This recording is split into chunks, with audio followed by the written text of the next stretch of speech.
다이어트와 뇌와 호르몬의 관계. 다이어트의 잘못된 신화 첫 번째. 살이 빠지지 않는 이유는 노력 부족 탓이다. 어릴 때부터 뚱보였던 저자는 이 신화가 가장 큰 상처로 다가왔답니다. 장담하건대 뚱뚱한 사람은 자기가 뚱뚱하다는 사실을 누구보다도 잘 압니다. 늘 뼈저리게 느낍니다. 게으르다니 당치도 않다.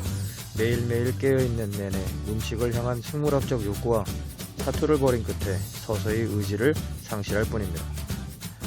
문제는 다이어트를 하는 사람뿐 아니라 의사조차도 의지력이라는 개념을 완전히 오해하고 있다는 겁니다. 그들이 믿는 성공의 비결은 어찌됐든 이를 악물고 의지력을 발휘해서 과식을 하지 않는 것이라고 합니다. 하지만 의지력은 한정된 자원임이 이미 밝혀졌습니다. 의지력은 매일 바닥날 수도 있고 단순히 이를 악문다고 해서 충전되지도 않습니다. 선택 피로증, decision fatigue. 이란 긴 시간 동안 의사결정을 하고 난 후에 결정력의 질이 현저하게 떨어지는 상태를 가리키는 입증된 심리 현상입니다. 예컨대 한 연구 결과에 따르면 재판관은 오후가 될수록 피고에게 유리한 판결을 내리는 일이 줄어든다고 하는 것처럼 말입니다. 또한 당신이 의지력을 발휘해서 먹고 싶은 음식이 아닌 다이어트 식품을 선택할 때마다 선택 피로증으로 인해 더 나쁜 선택을 하게 되는 것과 같습니다. 완전 무결 다이어트가 매우 효과적이고 지속하기 쉬운 가장 큰 이유는 의지력을 약화하는 게 아니라 회복해주기 때문이랍니다. 세포에 영양분을 공급하고 호르몬 수치의 균형을 맞춰주며 혼을 쏙 빼놓는 끈질긴 식욕과 사투하지 않게 해서 전에 없이 큰 에너지를 얻도록 도와준답니다. 인류의 몸은 빙하기, 기근, 전염병 등 세상의 가진 시련을 견디고 살아남을 수 있게 진화해 왔습니다. 큰 뇌를 전부 식사와 번식에만 이용할 필요는 없으므로 뇌의 각 부분은 다른 양의 에너지를 소비하도록 변화했고 고차원적인 프로세스에 가장 많은 에너지를 쓰도록 발달되어 왔습니다. 그리고 영양결핍, 독소, 스트레스 요인 등으로 인해 에너지가 부족해지면 에너지를 가장 많이 소비하는 뇌 부분에 제일 먼저 영향을 끼칩니다. 즉, 의지력의 발휘와 같은 고차원적인 프로세스는 생존에 필요한 생물학적이고 저차원적인 프로세스에 비해 에너지 부족에 훨씬 더 민감하게 반응할 수밖에 없는 것입니다. 뇌 영상 기법의 발전으로 뇌 부위별 구조의 미묘한 차이나 상호 연관성이 밝혀짐에 따라 뇌를 단일 구조나 모형으로 단순화할 수 없다는 사실이 명백해졌습니다. 뇌가 음식물을 이용하는 원리를 살펴볼 때 가장 유용한 수단은 신경생리학자 폴 맥린이 1960년대에 발표한 3회일체 뇌 모델로 뇌 구조를 진화 단계에 따라 세 부분으로 나누어 설명합니다. 이 모델은 과학계에서는 다소 논란이 있지만 완전 무결 다이어트가 어떻게 뇌를 해킹하고 의지력을 낭비하지 않고도 과식하지 않게 하는지 이해하는 데 큰 도움이 됩니다. 첫 번째는 가장 안쪽에 있는 파충류의 뇌라고 불리는 뇌입니다. 여기서는 체온과 맥박 조절 등의 저차원적인 프로세스를 제어합니다. 그러나 꼭 필요한 생명 활동입니다. 척추동물은 모두 파충류의 뇌를 갖고 있으며 뇌의 고차원적인 부분에 무엇이 필요하던 간에 생존하려면 파충류의 뇌에 우선 먼저 충분히 영양이 공급되어야만 합니다. 이 부위에 에너지와 영양이 제대로 공급되지 않으면 사망에 이르게 됩니다. 그리고 포유류는 모두 대뇌 변연계로 이루어진 두 번째 뇌를 갖고 있는데 이 뇌를 일반적으로 포유류의 뇌라고 하는데 마치 이 책에서는 레브라도 리트리버와 같다고 해서 레브라도의 뇌라고 부르기로 했습니다.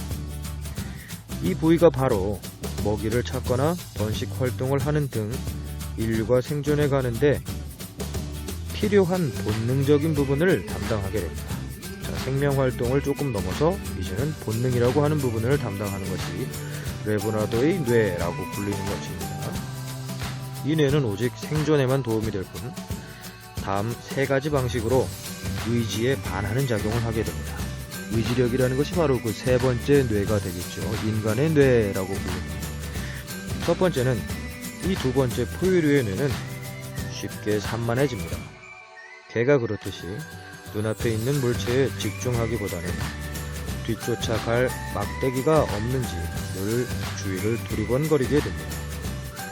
평소에 집중력을 유지하는 데 어려움을 겪는다면 레브라도 뇌가 안전을 확보하고자 투쟁 도피 반응, 즉 위험에 처했을 때 심장박동이 빨라지거나 근육이 경직되고 근육에 힘이 들어가는 몸을 보호하려는 목적으로 발생하는 생리적인 반응을 투쟁 도피 반응이라고 하는데 그런 것을 일으키기 때문입니다. 두 번째로는 어떤 식으로 인간의 뇌에 반대의 작용을 하냐 하면 종의 생존과 관련이 있는데 이번에는 번식을 유지하기 위한 것입니다. 포유류의 뇌, 즉 레브라도 뇌는 당신의 주의가 부적절한 욕구에 사로잡혀서 그것을 충족하는 데에 시간과 에너지를 소비하도록 합니다. 물론 그 당시에는 즐겁지만요. 세 번째가 바로 체중 관리와 건강한 다이어트의 핵심인데 레브라도 뇌는 손에 들어온 음식을 죄다 먹어치우게 합니다. 레브라도 뇌가 음식을 마구 먹게 하는 이유는 분명하고도 간단합니다. 자신이 굶어 죽지 않기 위해서입니다. 즉, 이 단계의 조절을 잘해야 바로 세 번째의 뇌인 인간의 뇌로 의지력을 발휘할 수 있게 되는데 그 의지력을 발휘하는 것이 쉽지 않다는 점인데 지금 이 책 속에 해답이 있습니다. 자, 무지방 점심을 먹은 후에는 사탕 한 알이 땡기게 되는 그 이유입니다. 몸의 시스템에 해로운 물질이 든 음식을 먹으면 투쟁 도피 반응이 일어나고 그와 동시에 위협에 대처할 수 있도록 빠르게 에너지를 제공하는 당류를 맹렬하게 원하게 됩니다. 그러면 당신은 식욕을 느낍니다. 단순한 공복감을 능가하는 맹렬한 욕구를 느낍니다. 유감스럽게도 많은 사람이 식욕을 매우 자주 느끼는 탓에 이를 동반하지 않고 공복감이 어떤 느낌인지 잊어버리고 맙니다. 당신이 식욕에 저항할 때는 바로 세 번째 뇌, 맹리는 신피질이라고 부르고 보통 사람들은 인간의 뇌라고 흔히 부르는 이 부분을 사용하게 됩니다. 맹린이란 과학자죠. 다음 순서를 기억해 보십시오. 맨 먼저 파충류의 뇌가 필요한 영양과 에너지를 가져가고 그 뒤에 포유류의 뇌, 즉 레브라도 뇌가 가져가면 인간의 뇌, 즉 제일 바깥에 있는 가장 고등한 뇌는 이제서야 남은 음식을 가져갑니다. 앞선 두 종류의 뇌가 만족할 정도로만 음식을 섭취하거나 몸에 해로운 음식을 섭취하면 인간의 뇌 부분에 에너지가 가장 먼저 소진되거나 없기 때문에 의지력 역시 바닥이 나는 것입니다. 거의 결론에 다가왔죠. 그리해서 어느새 식욕에 무릎을 꿇게 되고 의지력이 바닥이 났으니까 문득 정신이 돌아왔을 때에는 이미 큼지막한 아이스크림 통이 절반쯤 비어있게 되는 것입니다. 기존의 다이어트는 세 종류의 뇌에게 연료를 충분히 공급하지 못합니다. 이런 종류의 다이어트를 할 때는 음식이 눈에 띌 때마다 포유류의 뇌가, 즉 2단계 뇌가 너는 지금 굶주려 있어, 생존이 위태로워, 당장 먹어 라고 말합니다. 그러면 당신은 의지력을 쥐어짜며 안 돼, 이런 못된 아이 같으니 라고 하고 둘째의 뇌, 포유류의 뇌를 나무라게 됩니다. 레브라도르의 뇌 말이죠. 이 패턴이 여러 번 반복되는 사이에 결국엔 선택 피로증이 몰려오고 마침내 의지력은 바닥이 나게 되는 겁니다. 예를 들어 실제 생활로 볼 때 저지방 저칼로리 아침 식사를 하면 체내에서 인슐린이 분비가 돼서 세포가 막 흡수된 당을 사용함으로 혈당이 올라갑니다. 그러면 포유류의 뇌 2단계 뇌는 몸의 생존에 필요한 연료가 떨어지려 한다고 착각을 해서 공황 상태에 빠지고 단 것을 또 즉시 먹어서 혈당을 높여달라고 졸라댑니다. 바로 이것이 뇌와의 직결된 관계고 호르몬의 관계입니다.